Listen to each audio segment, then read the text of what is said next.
بسم اللہ الرحمن الرحیم۔ شروع کرتا ہوں اللہ کے پاک نام سے جو بہت بڑا مہربان نہایت رحم والا ہے۔ دوستوں، بہنوں، بھائیوں، بزرگوں، تاریخ اسلام میں قسط نمبر 298 آپ کے سامنے پیش خدمت ہے اور ہم آپ کو اس میں مبارکباد دیتے ہوئے خوش آمدید کرتے ہیں۔ دوستوں، بہنوں، بھائیوں، بزرگوں، آج کی اس قسط میں ہم مسجد قرطبہ کی تکمیل اور وادی الکبیر کے پل کی اثر نو تعمیر کو بیان کریں۔ سلطان ہشام نے اپنے باپ عبد الرحمن بن معاویہ کی مسجد قرطبہ کو تکمیل تک پہنچانے کے لیے خصوصی توجہ صرف کی۔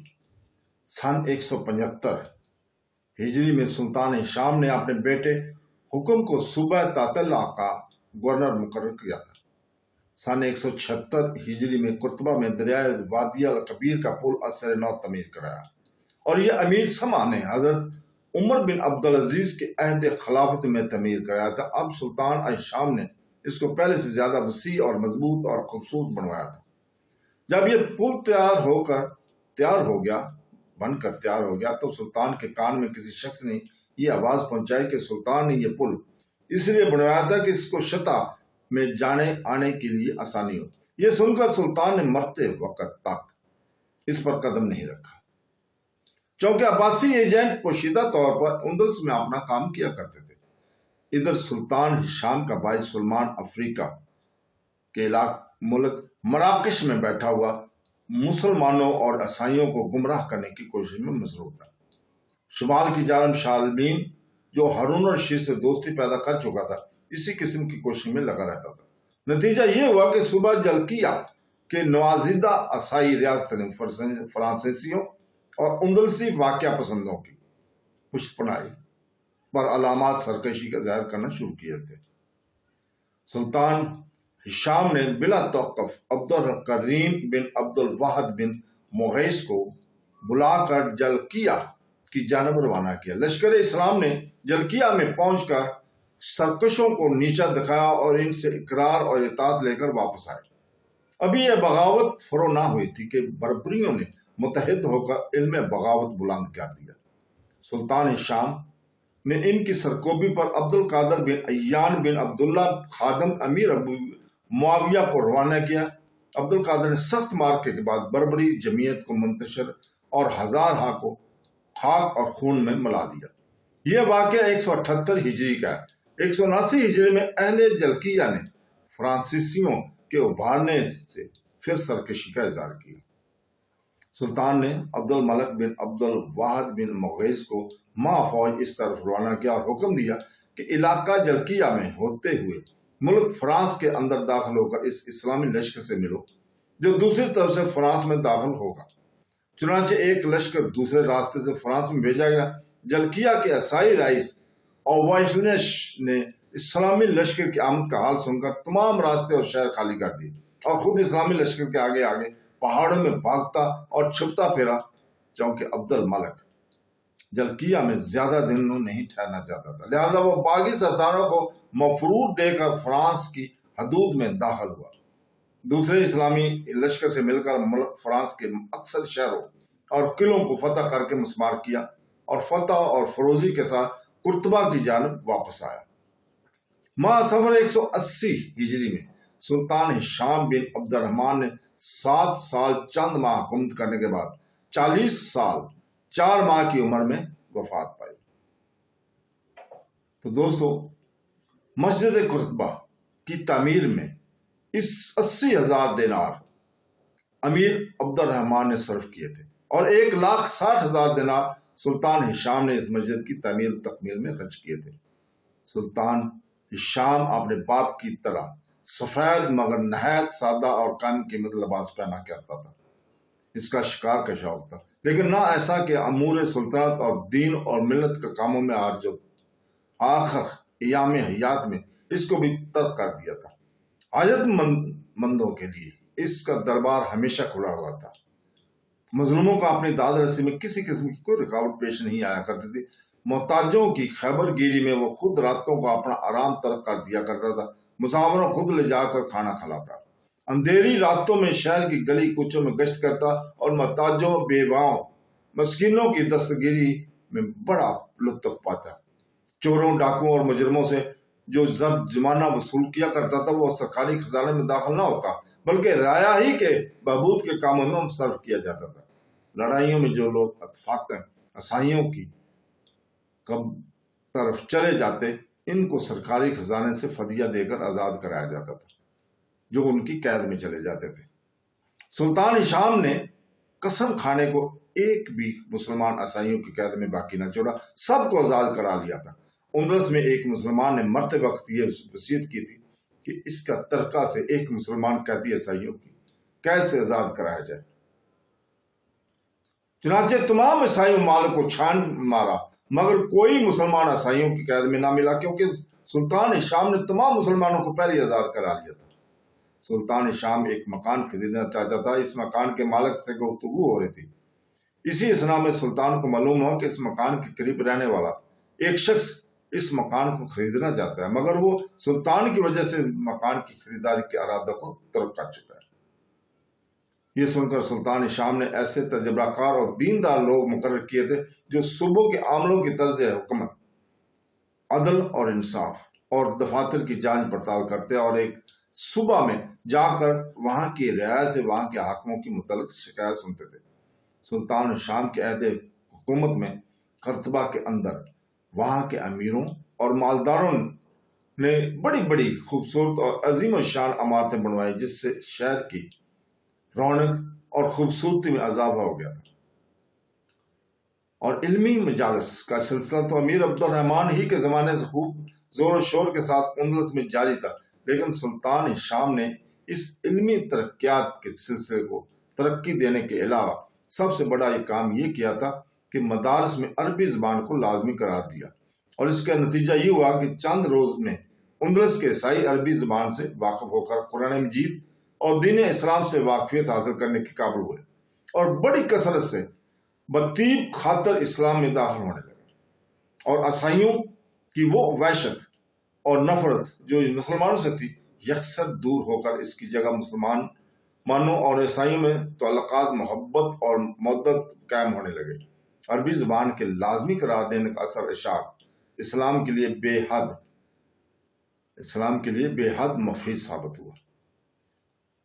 دونوں قومیں ایک دوسرے کی رعایت کرنے لگیں اور نوبت یہاں تک پہنچ کے مسلمان عام طور پر عیسائی عورتوں سے شادیاں کرنے لگے۔ عیسائیوں نے خود اسلامی لباس پہننا شروع کر دیا۔ سلطان ہشام کی عادات اور خصائل اور طرز زندگی میں حضرت عمر بن عبدالعزیز کے ساتھ بہت مشابہت تھی۔ اندلس کے تمام رعایا نے ہشام کو سلطان عادل کا خطاب دیا اور اسی نام سے اس کی ہر جگہ ذکر کیا جاتا تھا۔ سلطان ہشام اپنے باپ عبد الرحمن سے زیادہ عابد، زاہد اور مذہبی شخص تھا۔ امیر عبد الرحمن کی ستوت اور بانی سلطنت ہونے کی حیثیت سے مولویوں اور مولوی مزاج لوگوں کو دربار شاہی میں ایک درجے تک اقتدار حاصل کرنے کا موقع دیا تھا، لیکن سلطان ہشام کے عہد حکومت میں فقہ کا اقتدار سب پر فائق تھا۔ اسی زمانے میں فقہ کے الگ مذاہب کی بنیاد رکھنی جا رہی تھی۔ حضرت امام مالک بن انس رحمۃ اللہ علیہ کی مدینہ میں بڑی شہرت تھی۔ حجاز میں فقہ مالکی کی پیروی عام طور پر لوگ کرنے لگے تھے۔ حضرت مالک رحمۃ اللہ علیہ کی خدمت میں اندلس کے بعض مسلمان آئے اور کچھ عرصہ رہ کر اندلس واپس گئے۔ حضرت مالک رحمۃ اللہ علیہ نے سلطان ہشام کے حالات سن کر بڑی محبت اور عقیدت کا اظہار کیا۔ چنانچہ وہ فرمایا کرتے تھے کہ دنیا میں کوئی شخص اگر خلیفۃ المسلمین ہونے کا مستحق ہے تو وہ صرف ہشام بن عبد الرحمن ہے۔ امام مالک رحمۃ اللہ علیہ کا یہ خیال بالکل درست اور بجا تھا، کیونکہ ہشام علاوہ عابد اور زاہد ہونے کے عقل مند اور مدبر اور بہادر بھی تھا۔ وہ بہادری اور قابلیت صفت سالاری میں اپنے باپ کا ہمسر اور زید و عبادت میں باپ سے بڑھ کر تھا۔ امام مالک کے یہ کلمات عباسیوں کو سخت ناگوار گزرے تھے اور اسی لیے عباسیوں کے ہاتھوں سے انہوں نے اذیتیں برداشت کی۔ ہشام کی ابتدائی عہد حکومت میں فرعون بن عباس، عیسیٰ بن دینار اور سعد بن ابی ہند، جو ملک اندلس کے مشہور فقہ اور علماء میں سے تھے، حج کے ارادے سے مکہ معظمہ کی طرف روانہ ہوئے۔ ان کے ساتھ اور علماء اور اکابر تھے۔ ان لوگوں کی جب حضرت امام مالک بن انس سے ملاقات ہوئی تو وہ بہت متاثر ہوئے، چند روز ان کی صحبت سے مستفیض ہوئے اور اس کے بعد انہوں میں واپس گئے۔ اور حضرت امام مالک کی خیالت اور عقائد کی اشاعت کرنے لگے۔ ان کی تبلیغ کا یہ اثر ہوا کہ اندلس کے قاضی القذاب ابو عبداللہ زید نے بھی مالکی مسلک کو پسند کیا۔ سلطان ہشام انہی لوگوں کی سب سے زیادہ قدر و منزلت کیا کرتا تھا، انہی لوگوں کو زیادہ اپنی صحبت میں رکھتا تھا۔ لہذا سلطان نے بھی حضرت امام مالک رحمۃ اللہ علیہ کے مذہب کو قبول کر کے حکم دیا کہ ہر سال سرکاری خزانہ سے ان لوگوں کے مصارف اور برداشت کیے جائیں جو حضرت امام مالک رحمۃ اللہ علیہ کی خدمت میں فقہ اور حدیث کی تعلیم حاصل کرنے کے لیے جائیں۔ چنانچہ 9 مسلم عیسائیوں اور 9 مسلموں کی اولاد نے اس طرف زیادہ توجہ کی، اور حقیقت بھی یہ ہے کہ ان 9 مسلموں میں دینی حکام کی پابندی اور عبادات کا زیادہ شوق تھا۔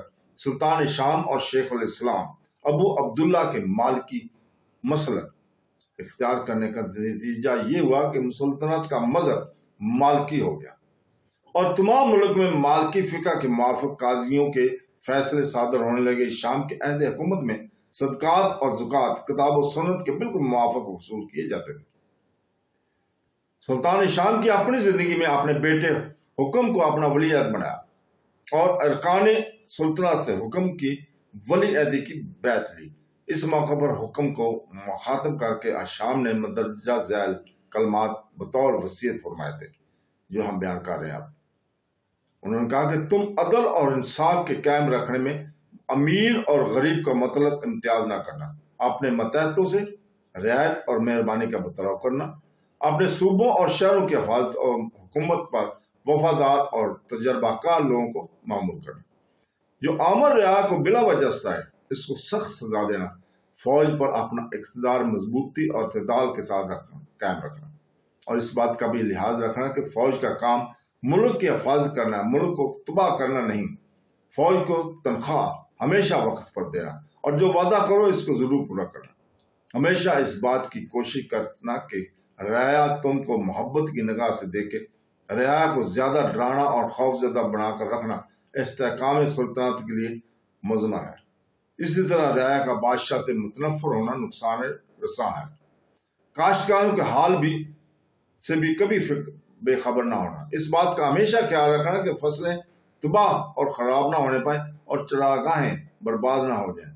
تمہارا مجموعی طرز عمل ایسا ہو کہ تمہاری رعایا تم کو دعائیں دیں اور تمہارے زیر سایہ خوشی اور خرمی سے اپنی زندگی گزارے۔ اگر تم ان باتوں کو محفوظ رکھو گے تو تم شاندار بادشاہ کی فہرست میں شامل ہو سکے گے۔ سلطان شام کا تمام عہد حکومت لڑائیوں اور چڑھائیوں میں، لیکن جب اس کے مذہبی، علمی، اخلاقی، معاشرتی کارناموں پر غور کیا جائے تو اس بات کا تصور دشوار ہو جاتا ہے کہ سلطان شام نے جنگی کارنامے بھی کی ہوں گے اور بڑے بڑے بادشاہوں کو نیچا دکھایا ہوگا، کثیر التعداد بغاوتوں کو فروغ کیا ہوگا اور ہر ایک میدان میں فتح پائی ہوگی۔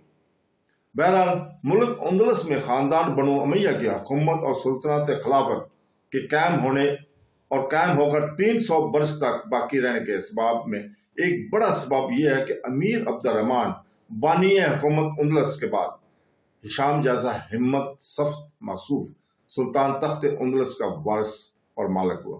اگر سلطان ہشام کی جگہ کوئی دوسرا کم قابلیت والا سلطان ہوتا تو خاندان عبد الرحمن بن معاویہ میں سلسلہ سلطنت کا قائم ہونا بے حد دشوار تھا۔